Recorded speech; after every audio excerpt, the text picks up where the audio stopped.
Okay, can everybody, John, can you see the slideshow I just put up? Yes, I can. Where it says Brooklyn? Okay, give me 1 second. So before we actually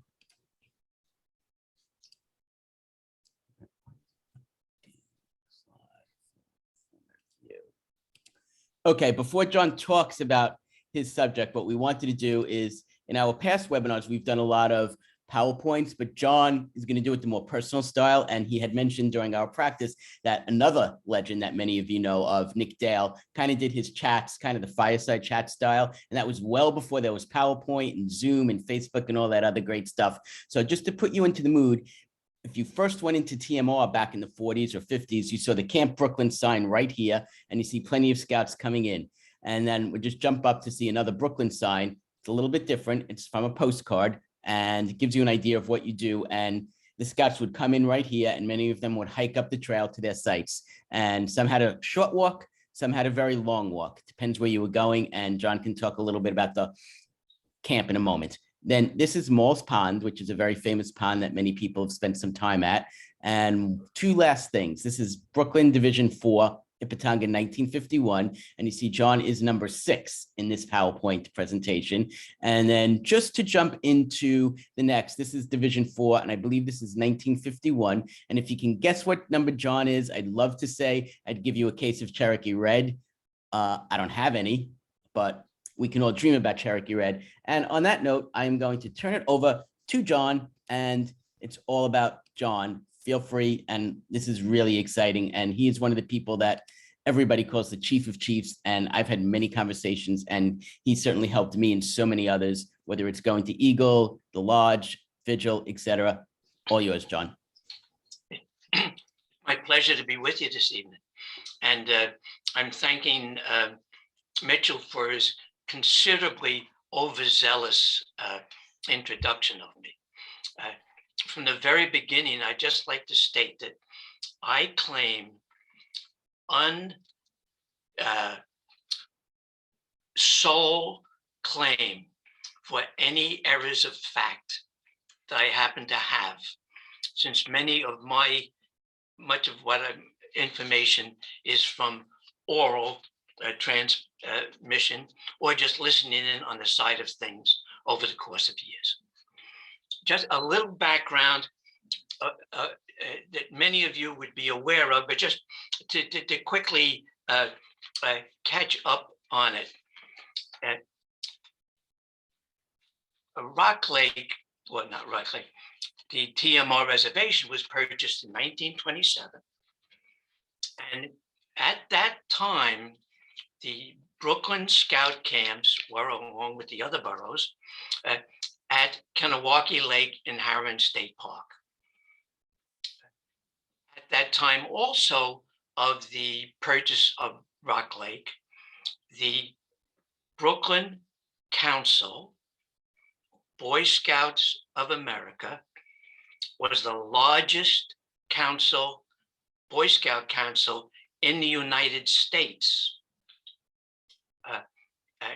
Each of the camps at that time, from whatever borough, was named after the name of the borough.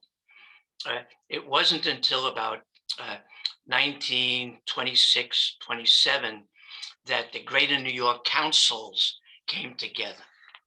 So we're talking about, at the beginning, Brooklyn Scout Camp.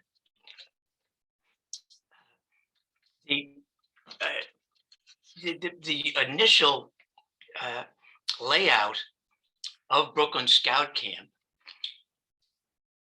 had several aspects to it. The headquarters, the main place, was Tahlequah Lodge, which was the Rock Lake, the former Rock Lake Country Club. It was vast, Many of the things that originally developed were developed during the 1930s with the expectation that Tahlequah would be the center of everything forever. We'll find out that in 1940 that changed. But the first I'd say, among the significant changes, the lakes from Kanawaki Lakes and from the Brooklyn troops were housed initially in about 11 or 12 sites overlooking from the, not overlooking, but on the ridge above Rock Lake. Then also next to Tahlequah, showing the Canavet camp remembrance that they were all working off, next to just not too far away, about a dozen minutes, 15 minutes walk away, was Camp Canavet, given that name for veterans of Kanawaki Lake. That was changed about 4 years later to Wapaga. Also, between Canavet and Tahlequah, there was, near to Canavet, there was the Brooklyn Council Fire. That got established there. That was the first of 2 council ring developments. Both were done in the early-ish days. Now, during about the mid 1930s, the camps were divided into 4 divisions. The division number 1 was up near the Indian Cliffs. Division number 4 was down near that sign that we saw in the beginning. That sign was just at the head by about 20 yards of the top of the end of Moll's Pond, and about that same distance from the entrance to D4. So the distance between D4 and D1 was about 1 hour of brisk walking. It's quite an extension. Now, you'll notice when I look down, I'm looking at my crib sheets. That said, beginning from 1940, there was some extraordinary and prolonged interruption in the development of TMR and of scouting itself in Brooklyn, which many of us were also quite familiar with. The first was in 1940, a week before camp opened. Tahlequah burned to the ground. Fortunately, no one was injured. At that time, now still with the camping season coming on, they moved, and this was Nick Dale and Mo Hyman involved. They moved the Tahlequah, the Brooklyn Scout Camp's headquarters down to Appalachia Dining Hall. Now, the Appalachia Dining Hall really became very quickly also the D4 Dining Hall. The dining hall, which was just there, was above the grassy swamp dock, not far from it. Now, grassy swamp went through, during those first 10 years, the next 5-6 years, I'd say, went through several name changes. It was grassy swamp, then it was grassy pond, and that was grassy, and stayed grassy for quite a while until it got brought back to its former name of Grassy Swamp. So that mess hall was used for the camp, and it was renovated around just a little after that time. It was used as the headquarters for the divisions, and was expanded nearby mostly with tent platforms and so forth, with for staff lodging. When we get to the major interruptions, and these were heavy and they endured. The first I mentioned was Tahlequah. About a little more than a year later, in December 1st, the Second World War broke out. This in itself an extraordinary episode in American history. But what it meant also was that the usual scout leadership in the older guys, and guys, I mean, I'll speak about my use of guys as soon as I remember. I missed it in my notes. The older guys were like, say, from 18 down to 16, or certainly in their early 20s. And the troops were virtually run by senior adult leadership. But the major leadership was in scouting, in scouters who were from about 17 into their early 20s. All of these were eligible and were inducted into the universal draft. So very quickly, a year after Tahlequah, the leadership in the districts, in the troops, and at Brooklyn Scout camps changed radically. Most of the older guys, now I'm talking 18 through 20-ish, who would have been senior staff, many of them were inducted, and unfortunately, several did not return. But many of them were inducted, and right after the war, in 1945, they weren't returning for the most part, nor could they. They were, for the most part at that time, taking advantage of their GI Bill of Rights and going to college, and had, if they were available, and they were anywhere near us in the nation, some of them would come back for their summer breaks from college. That left, and I'll get this into a little later when we're talking about the Order of the Arrow, that left still the scouts on the ground in Brooklyn Council, not only without senior, junior adult staff, but for many years that was the case. They were in college or settling in some of the parts of the country that they had come to.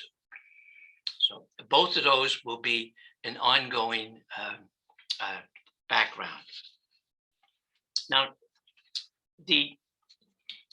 I used the word and I stopped myself, but given my vernacular, I'm going to keep using it unwittingly. I used the word guys. Then it was all guys. But welcoming into our memory of scouting are a whole group of extraordinary younger people who are women. For about, within certainly the last 20 or so years, there have been an increasing number and trained, competent number of trained adult women. And during the past decade, there have been quite a group of younger women who are, many of whom are members of the Order of the Arrow and who are trained, effective scout leaders themselves. Now, to get to Ihpetonga. Ihpetonga is fine. Going to my next notes. Bear with me. All right. Yeah. When I'm talking about the first bit, I'm going to be talking throughout. I'm going to be talking about my experiences as a means of trying to project what scouting was and what camping at TMR was then. And my reason for going at experiences is basically to prime the pump on your experiences. So when I'm talking about something, hey, listen to it, but also remember back to the time when you were there. And that could have been then, or 20 years later, 30 years later, 40 years later, 50 years later. It's getting to 60, 70 years later to poke your own memories while I go through mine. Mine were more typical of everybody's than different. I was a camper. My first year as a camper was in 1944 in D3. D5, 45, I was unable to get to TMR. The following year, 1946, I was a camper in Ihpetonga, then D4, camper in D4. And I was elected and inducted into the Order of the Arrow at that time. And then for me, being a young, a 14-year-old, really just about to be 14-year-old, into the Order of the Arrow, what do you know? I mean, impressive ceremony, but wow. Well, in September, I was there just the first period. In September, I get a call from Danny Paul. Who's a Danny Paul? Oh, I knew him as the assistant steward in D4. Danny invites me to a meeting of the Order of the Arrow. All right, fine, meeting of the Order of the Arrow. And what is it? It's a lodge meeting. So what's a lodge? What's a shushuga? I had, what are they? So I went to the meeting, and there, among a lot of guys who all knew each other, and then some of us who were new inductees, we got to get like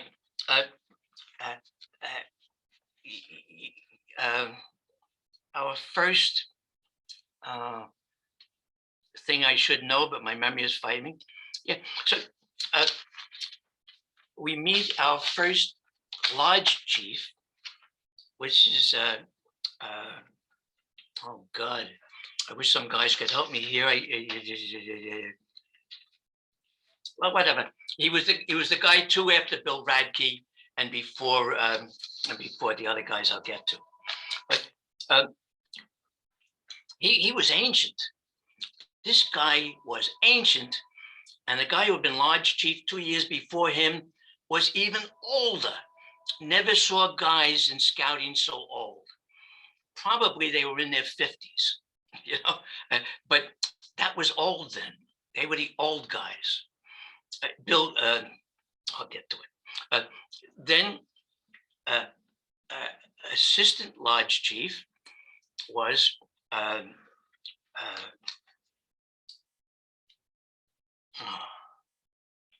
this is only managed. Yeah, you got it. Okay. I'm blocking on a great guy and extraordinary beyond any measure that I could talk about.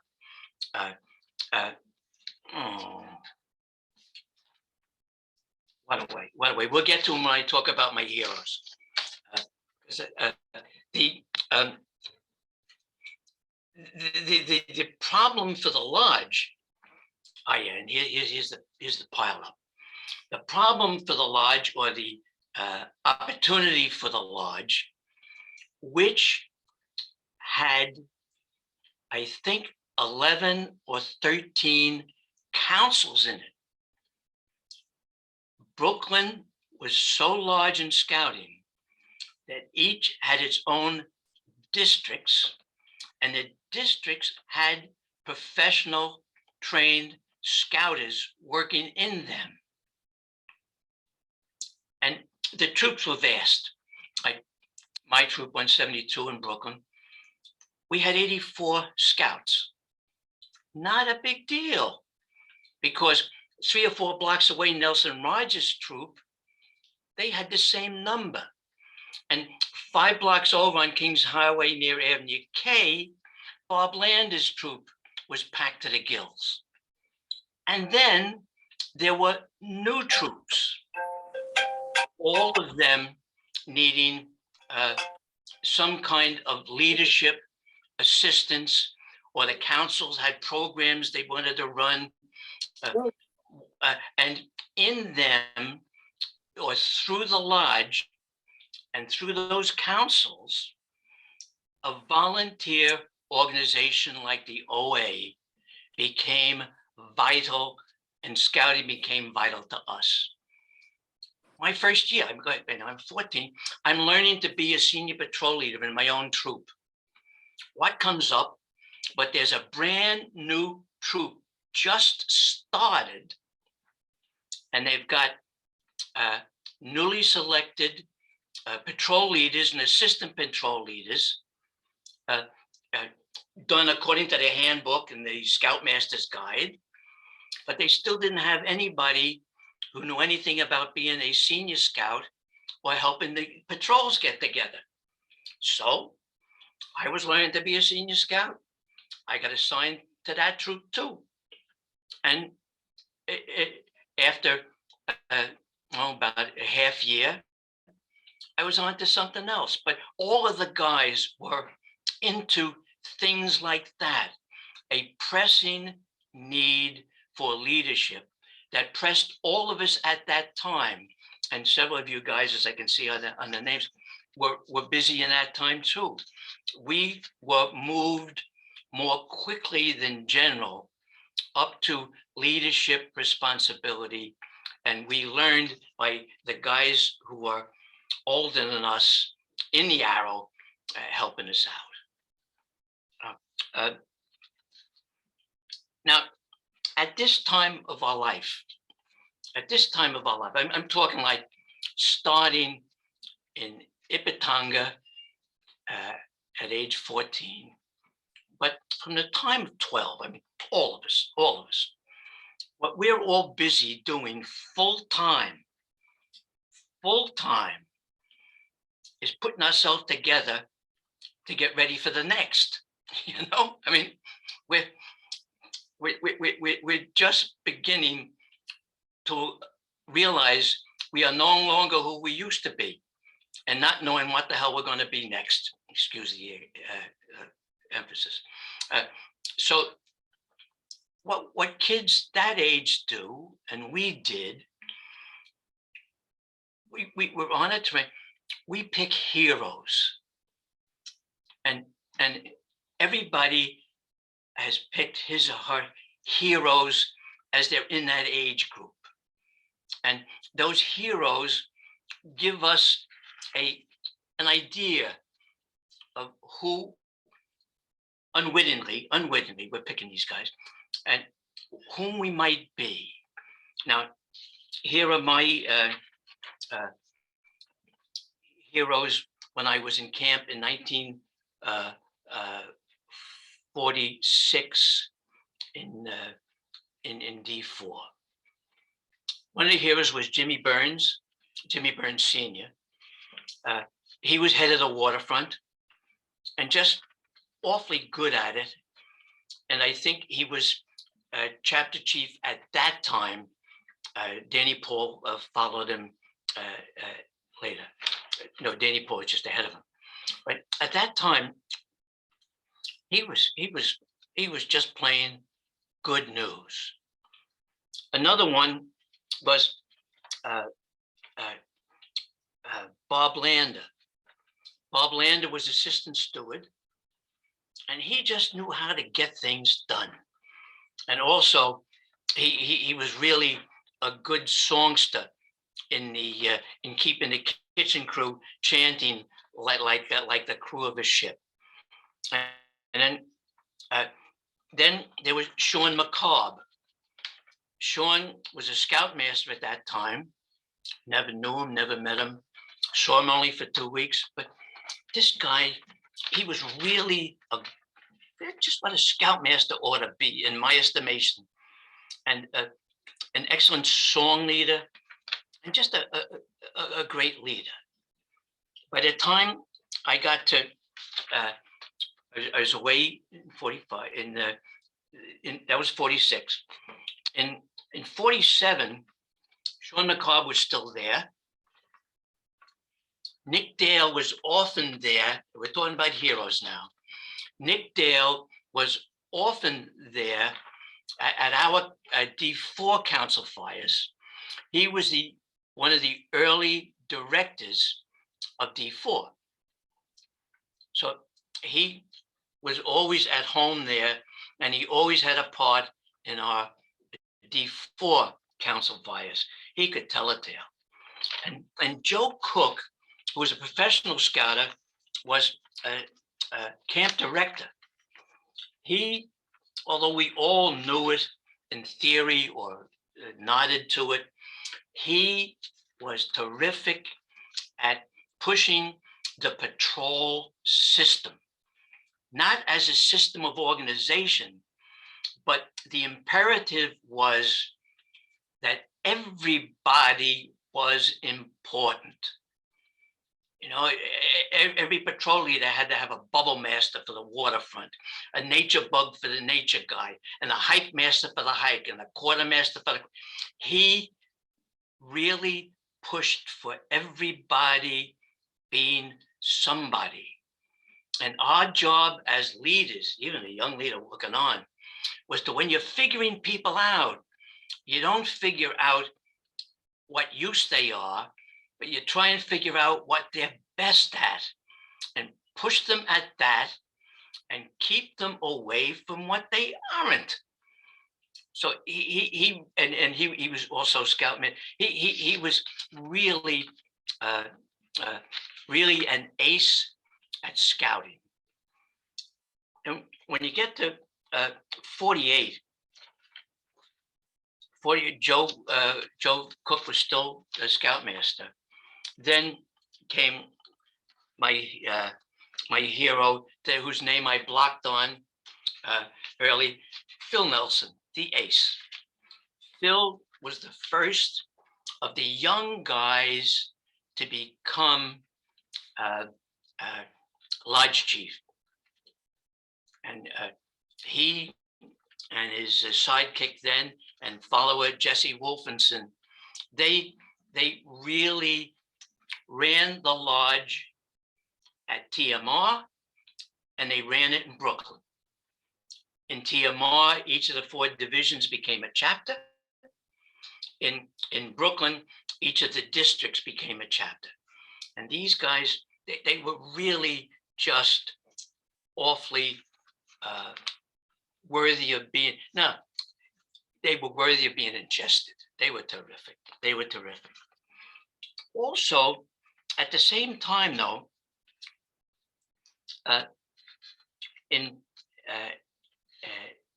48,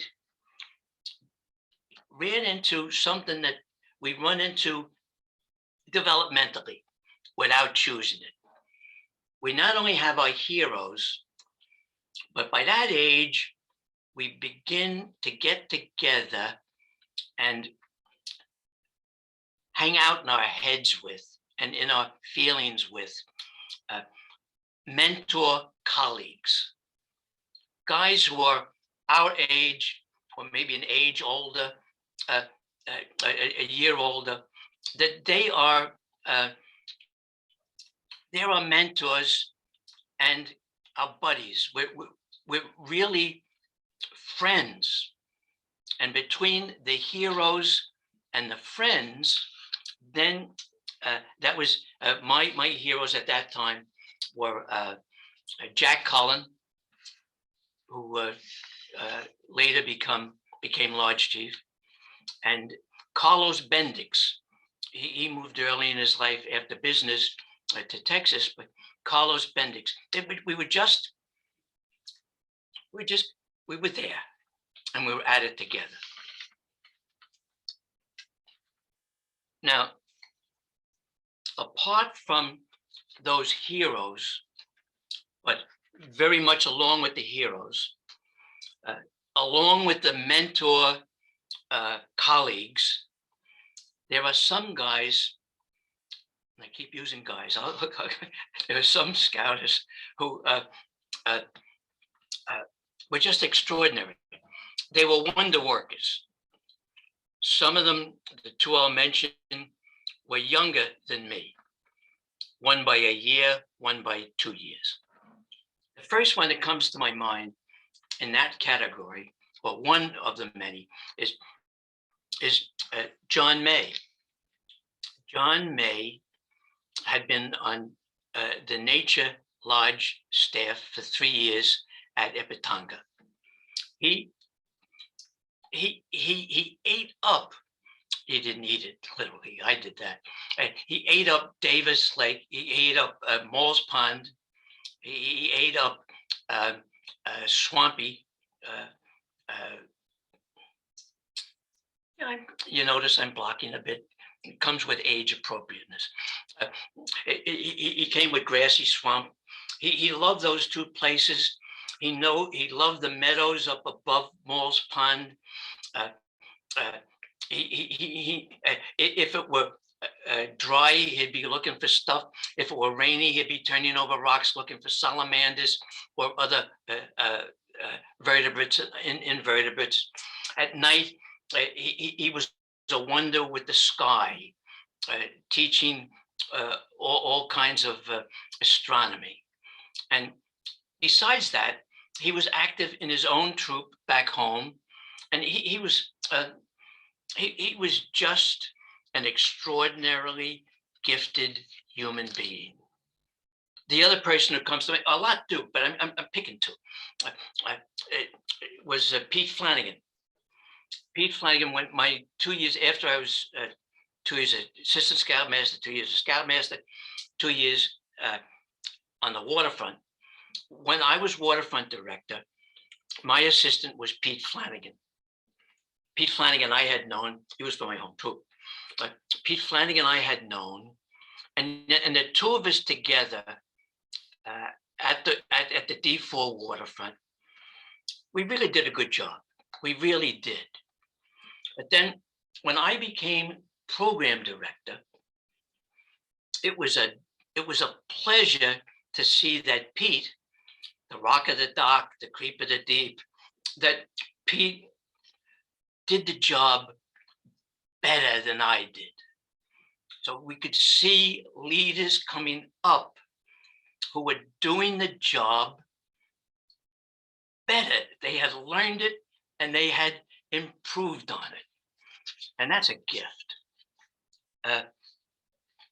Then, all right, I got that. And among the camp directors, some of them were wonder workers too. And we were blessed with a whole bunch of them. You'll recognize them.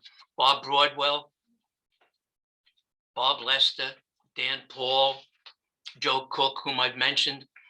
They were all aces and worthy of, not only worthy of being remembered, but just being remembered. And you've got guys like that too. Now,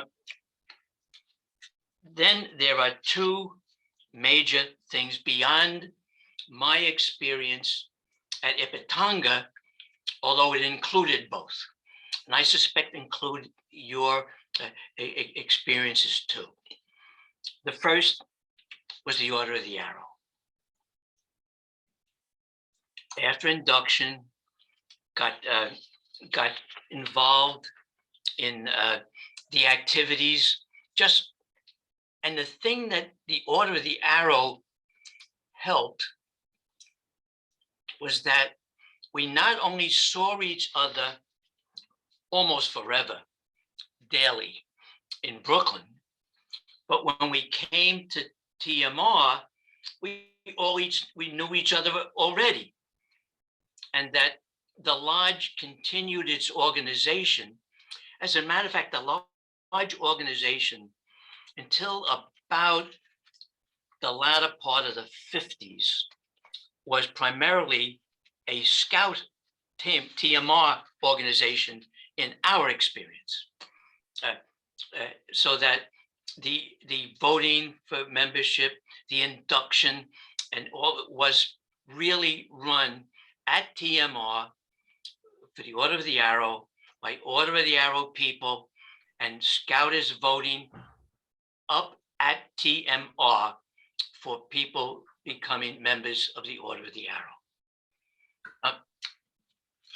It was the Order of the Arrow, like I'm talking about volunteer organization now, cheerful service. And got to admit, it was cheerful. It worked. It worked. And the TMR got involved in several things. There were guys who came from, here's the guy I was looking for, Frank Reeton, who was the lodge member that I was groping with. And I'll remember his name at least for another couple of days until I try and tell somebody about it. Then we got that. That brings us with the Order of the Arrow to many in chapter, in division and interdivision work. But it brings us inevitably brings me memory-wise to the Brooklyn Council fire.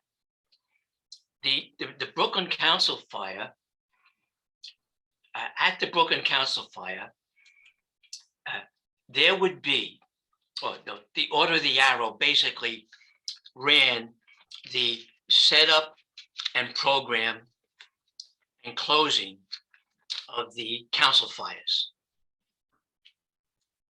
During my 2 periods as a camper and to my 8 years on staff in Ihpetonga, I've been to 34 Brooklyn council fires.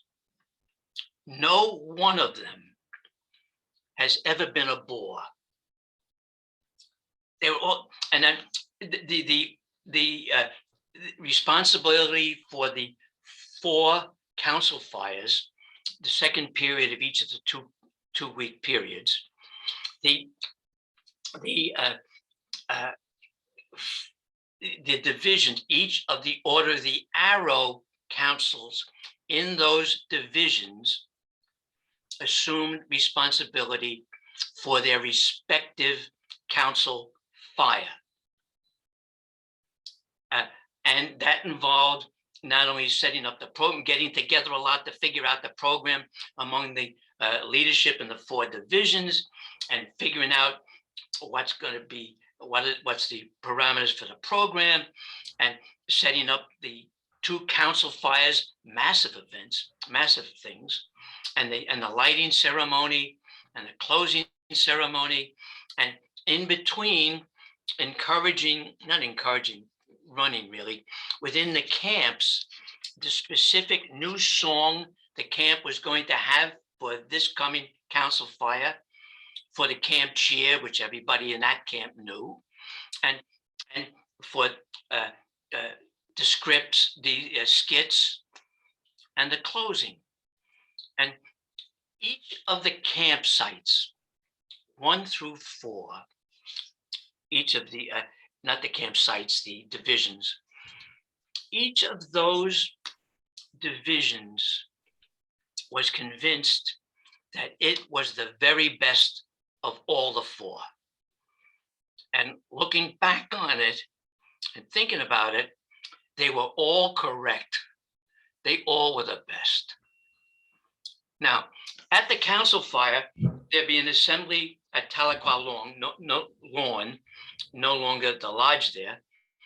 There would be uh, an assembly from all 4 divisions of scouts in full dress uniform for reporting attendance, lowering of the flag, the bugles, and so forth. And then each division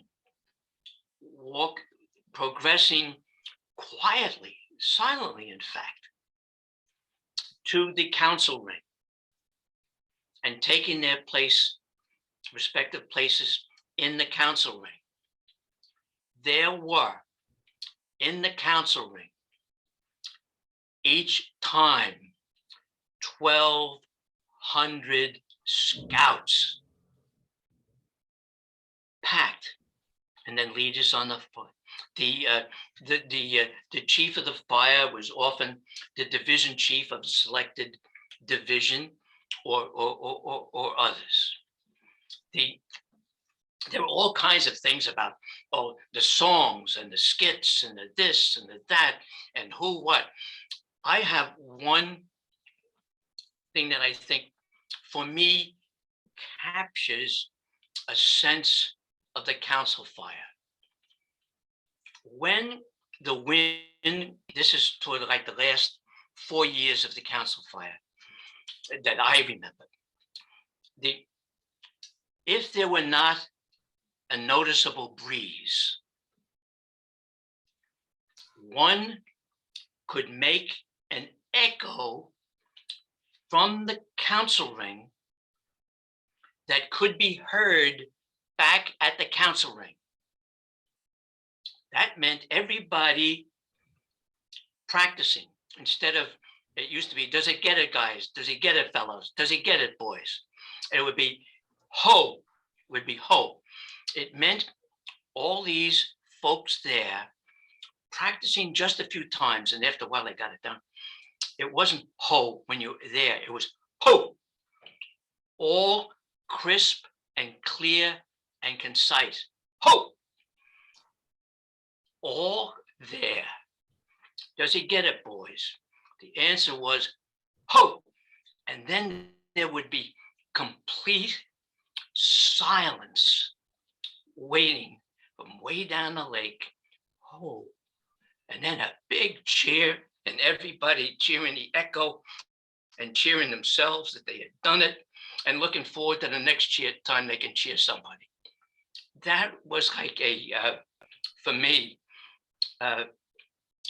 among many others, a real solid sense of community that everybody treasures as they go along in whatever walk of life. We were there, a community. Also, not only the Order of the Arrow by any means, but another piece of shared experience is the dining hall, which during those years took up the professional term, not of dining hall, but with so many guys coming back from the military or going into it, we had to call it by the technical name, which is mess hall. Now the mess hall was, over the course of every division ate in a mess hall, and in its own mess hall, and that meant 42 meals in 2 weeks together. And it was a time for announcements, for silly announcements at times, strange announcements, great announcements, a lot of fun, and cheers from the various tables by patrol, just spontaneous, or by different camps, just spontaneous.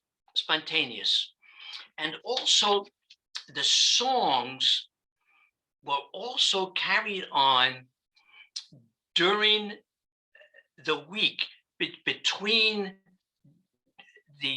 between the dinners, it was carried on by the kitchen crew, which was always singing. Always singing. This was before the scouts washed their own dishes and all. They were singing, and you could, when you walked past the mess hall, there was singing going on. And many of those became many of our prime song leaders too, and leaders. Then my last year on staff was in 1954.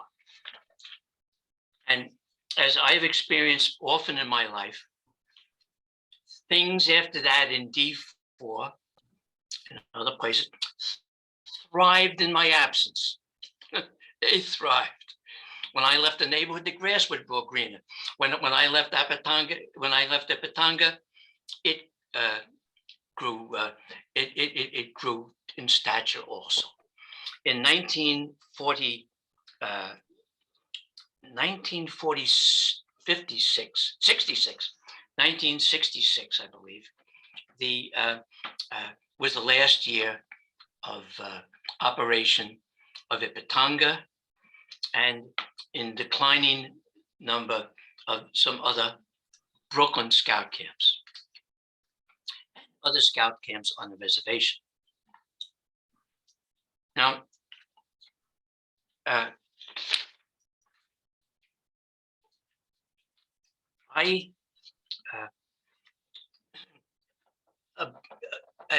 the arrowheads will, and bear with me, I have it in here somewhere.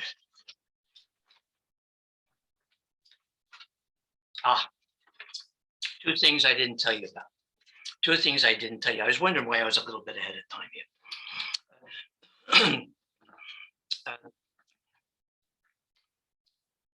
Ihpetonga, no, maybe I'm not ahead of time.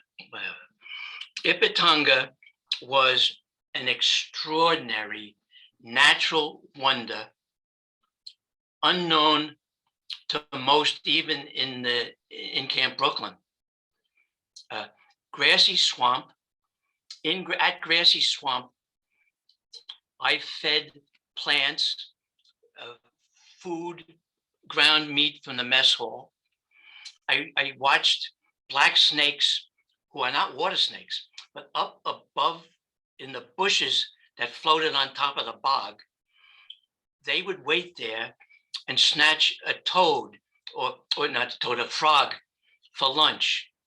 I also saw a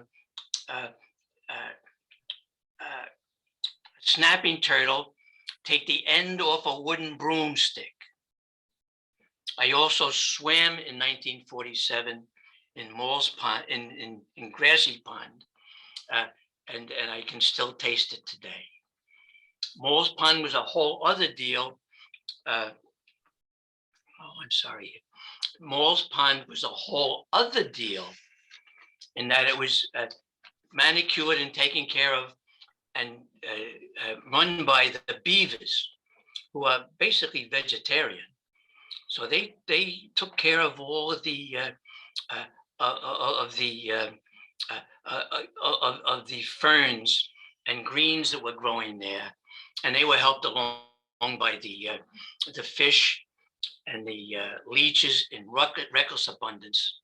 And I will then, realizing I have, as I peaked, overtaken my time, I will finally sit back and shut up, and a wonderful day to you. A wonderful evening. Thank you, John. Hi, it's Okay, Mitchell Mitch. again. And John, you never take too much time. If you went on for another hour or two, I have a feeling everyone here would be really excited. I only wish we were doing this in front of the campfire, not on a Zoom screen. But on that note, maybe this summer we will be able to do that. The museum will be open and you can check our website for opening hours and opening times. And just a couple of quick comments here. Gene said, Dr. Gene Berman, who is actually the founder and chairman emeritus of our museum, said that the last year of Division 4 Brooklyn Council Fire and the last year for the Brooklyn Sun was 1956. Interesting. Oh, it's 66. Thank you. 56. Yeah, 56. Yeah, Correct. historic year in a lot of areas. And if there are any questions, feel free to type them into the chat room and we'll be happy to answer them. We have a few more minutes. And this was really, really exciting when you say pick your heroes. When you're younger, we all have them. And I really appreciate hearing one of the people I consider one of them to do this presentation tonight, and look forward to seeing you sometime in camp this summer. We will be doing some fun presentations in camp. I believe it's August 13th for Wall of Fame plaques and a number of other things. And we're going to have an antique auto show like we did in 2019. So if you want more information about that, check out our website. It'll be posted soon enough. And if there are no questions, we'll give it another minute or two. I would like to just thank you again, John. And if you want to, again, the website is tmrmuseum.org, and you can feel free to join the museum. And one thing that I don't know if I mentioned earlier is that none of us are actually getting paid for this. And the museum does certainly have some expenses. So if you want to make any donations for the museum, feel free to go to the website and click on the donations tab, and we'd be happy to work with you on that. And we do have somebody here saying, and I totally agree, great presentation on the Rock Lake camps. Of course, we have Ihpetonga, D1 Kitoki, and of course we have Chapagat, and then of course Kunataw. I was a Chapagat person, but really when it was in Kunataw. And then we do have a request for do something about Kiowa, and we definitely would like to get Kiowa in, and I would love to get Aquahunga in as well. And that's something that we are thinking about for the fall when we hopefully start webinars again.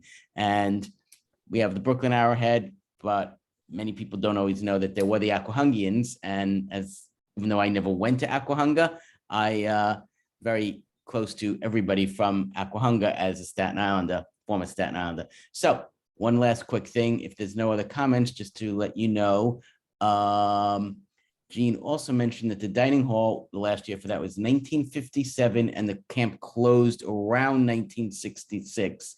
And it's great to see Thank you. A lot of people here, a lot of Arrowhead people here, and Chappie and some other people here. And on that note, if there are no other questions or comments, I really enjoyed this, and thank you so much, John. And I look forward to working with you on other projects and seeing everybody in camp at Alumni Day and the museum. And take care, everybody. Thank you.